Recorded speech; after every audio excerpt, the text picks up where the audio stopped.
नमस्कार। सनातन विज्ञान चैनल में आपका स्वागत है।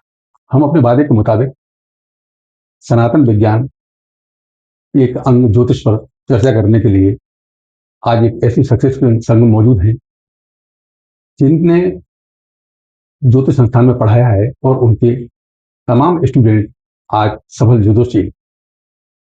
पिछले 15 सालों से लगभग ज्योतिष के कार्य में सक्रिय मैडम मीरा विश्वकर्मा से हम चर्चा करेंगे 2026 की उन बड़े घटनाक्रमों को लेके जिनको लेके हर आदमी को डराया जा रहा है, जिसमें राहु, केतु, शनि, इनके योग से योग, इनकी दशा महादशा और शनि की 7.5। नमस्ते मैडम। जी नमस्कार। आपका स्वागत है जी, थैंक यू वेरी मच। वर्ष 2026 में जी शुरुआत के साथ ही या इसके पहले से ज्योतिष के क्षेत्र में बड़ी चर्चाएं शुरू हो गई थी कि राहु के संयोग, शनि की 7.5, इससे लोग बेहद परेशान होंगे और मतलब व्यक्तिगत नहीं, राष्ट्रीय अंतर्राष्ट्रीय घटनाक्रमों पर इसका इफेक्ट आएगा। तो मेरा दर्शकों की तरफ से आपका सवाल है जी कि ये जो शनि राहु केतु का बता रहे हैं कि शनि की 7.5 या राहु की दशा या कुछ इस टाइप से, तो ये क्या इतने डरावने हैं और इनसे बचने का उपाय क्या है? देखिए, राहु और शनि और केतु, इन प्लैनेट्स से डरने की जरूरत बिल्कुल नहीं है।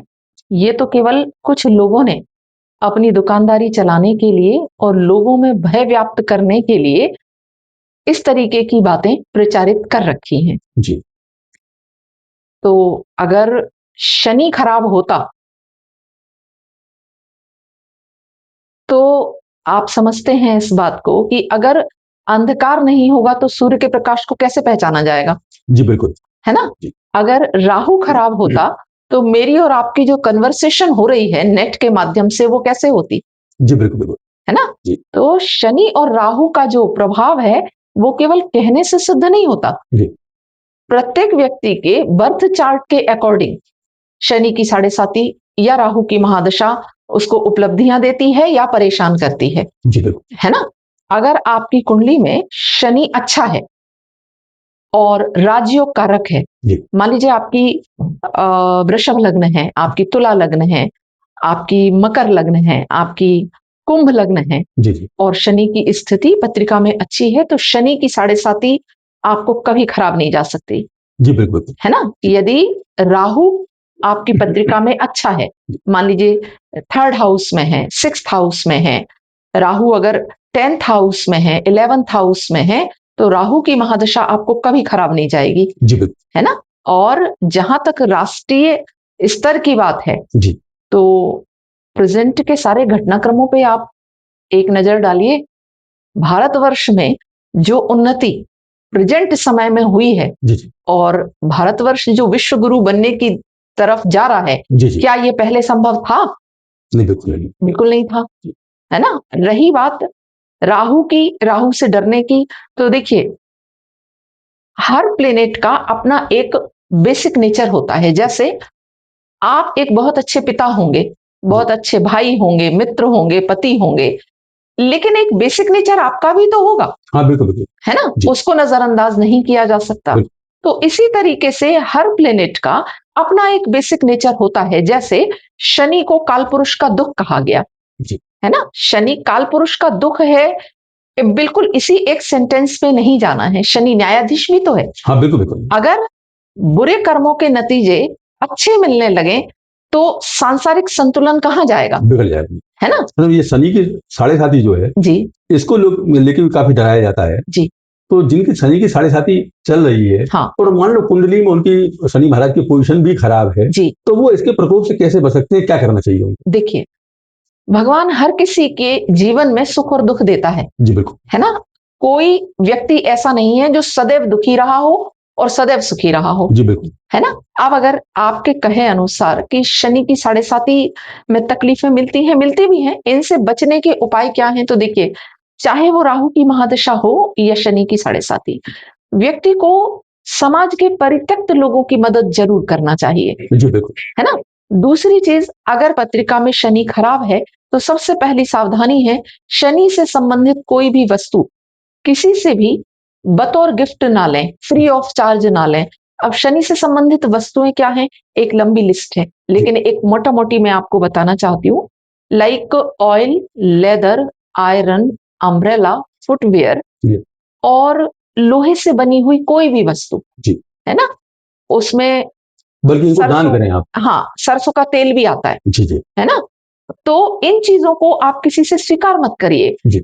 है ना? इन चीजों का आप डोनेशन करिए, बिल्कुल। है ना? और शनिवार का व्रत और दशरथ कृत शनि स्रोत का पाठ, जी, है ना? ये काफी लाभकारी है। हाँ, ये लाभकारी है, ये जरूर करना चाहिए। जी। मैडम, ये कुंडली में राजयोग एक ऐसा माना जाता है कि भाई कुछ जी। ग्रहों की युति से राजयोग बनता है और वो आदमी बहुत सफल होता है, राजा के समान सफल माना जाता है। जी। लेकिन जिनकी कुंडलियों में राजयोग नहीं है, क्या उनकी सफलता में कुछ बाधा रहती है क्या? देखिए, ज्योतिष देश काल परिस्थिति का साइंस है जी। है ना? अब राजाओं का जमाना गया, जी। है ना? हम राजयोग से केवल राजा और हाथी घोड़े की सवारी नहीं ले सकते, जी बिल्कुल, है ना?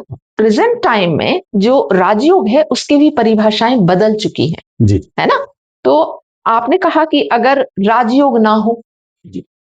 देखिए, सफलता असफलता व्यक्ति के बर्थ चार्ट पे बहुत डिपेंड करती है। बिल्कुल। अगर राजयोग नहीं है तो भी व्यक्ति अपने कर्मों से सफलता तो प्राप्त करता ही है, बिल्कुल। उसकी मात्रा कम ज्यादा हो सकती है। आपने बहुत से ऐसे लोग देखे होंगे जो रात और दिन मेहनत करते हैं और उन्हें उतनी सफलता नहीं मिलती, जबकि कुछ लोग अपनी लेगेसी के तौर पे ही बहुत आगे बढ़ जाते हैं, जबकि वो उतनी मेहनत नहीं करते, है ना?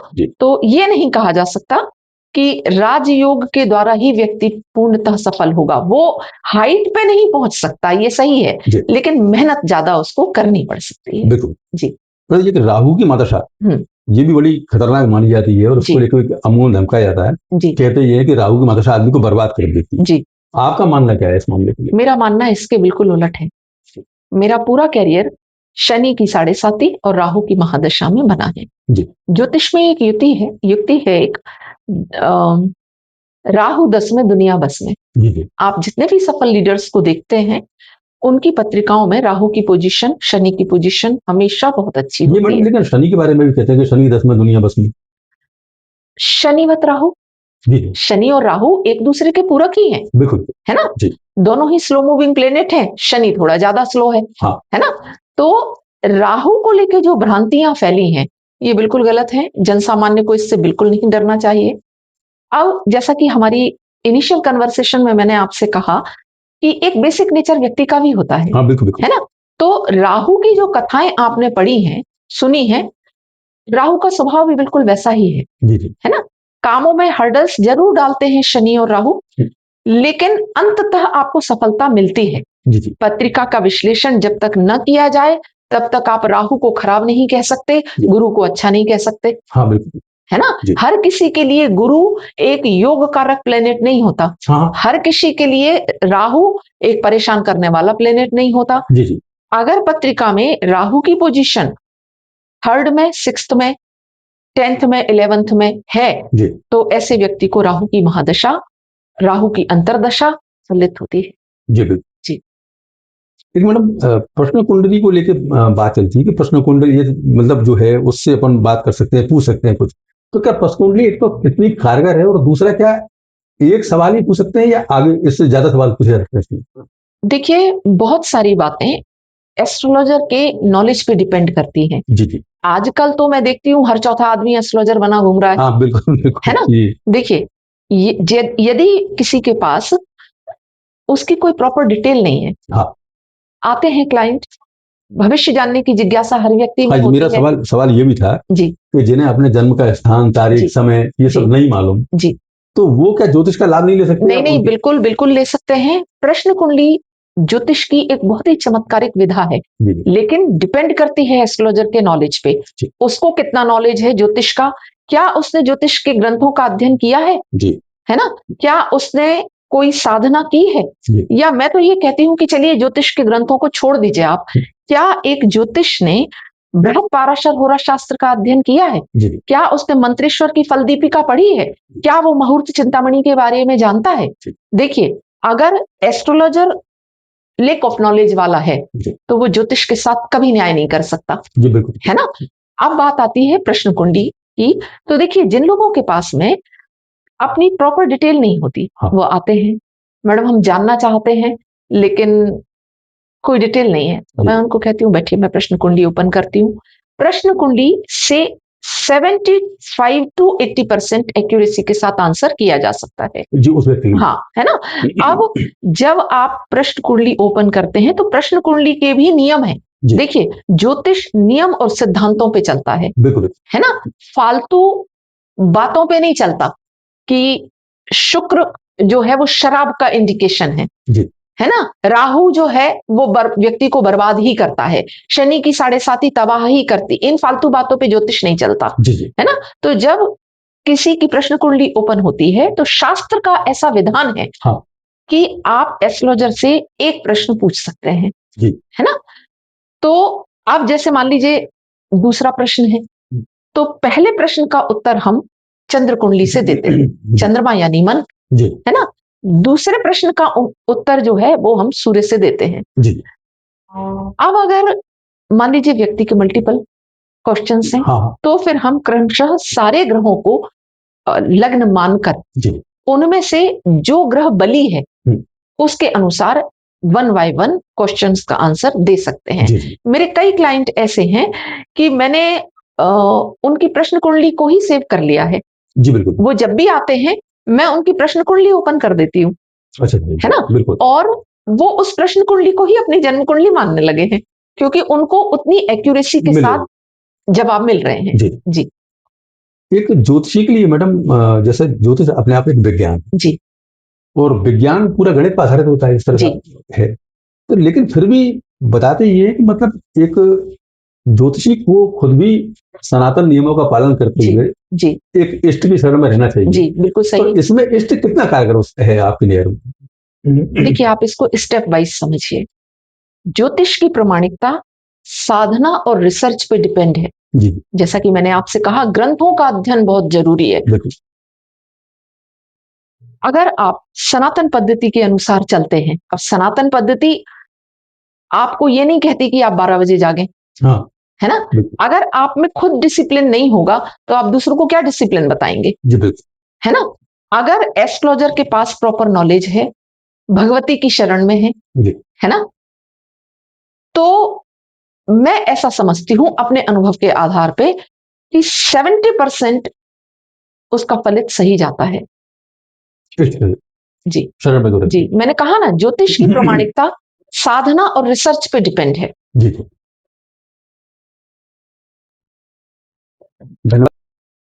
एक लास्ट अंतिम सवाल, जी जी कि एक ज्योतिषी में क्या विशेषताएं होना चाहिए? जी और जिस तरीके से अब आप देख रहे हैं कि मतलब ज्योतिष पूरी तरह प्रमाणित विज्ञान है, लेकिन इसके बाद भी लगातार बढ़ रही ज्योतिषियों की संख्या से स्थिति ये हो रही है कि मतलब जो प्रेडिक्शन है वो या उपाय हैं वो इतने कारगर नहीं हो पा रहे हैं कि ज्योतिष पर ही सवाल उठने लगे। तो इसमें आप क्या कहेंगे?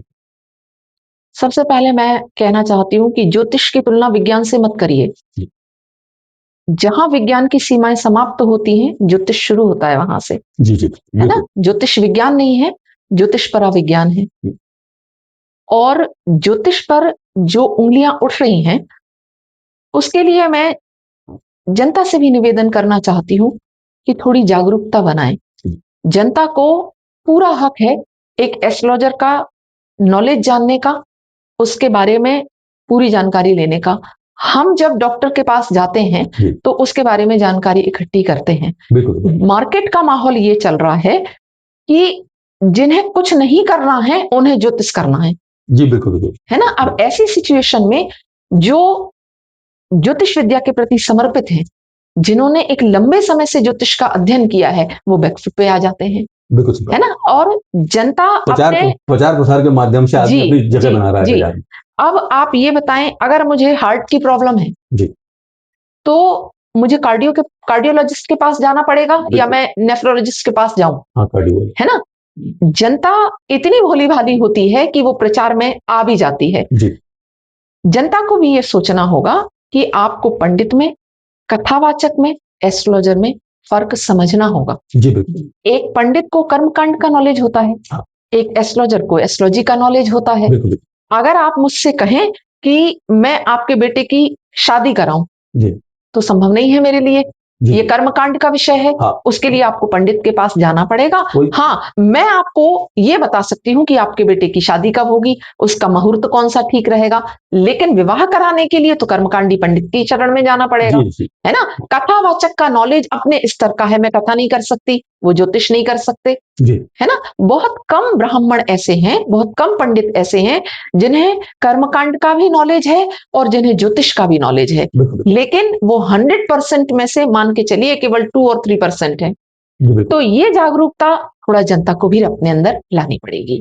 थैंक यू जी धन्यवाद मैडम जी। आपसे बहुत सारगर्भित चर्चा हुई और बहुत अच्छी जानकारी आपने ज्योतिष को लेकर दी। खास तौर से ज्योतिषियों के मामले को लेके जब भी आप जाएं तो एक बार उसकी योग्यता का परीक्षण जरूर कर लें, ताकि उसके द्वारा बताए गए उपाय आपके लिए कारगर साबित हों और भविष्यवाणियां सच हों। हम अगले एपिसोड में फिर एक विद्वान से आप चर्चा करेंगे जो जानकारी आप तक पहुंचाएंगे। तब तक आप सनातन विज्ञान चैनल से जुड़े रहें, हमें सब्सक्राइब करें। धन्यवाद।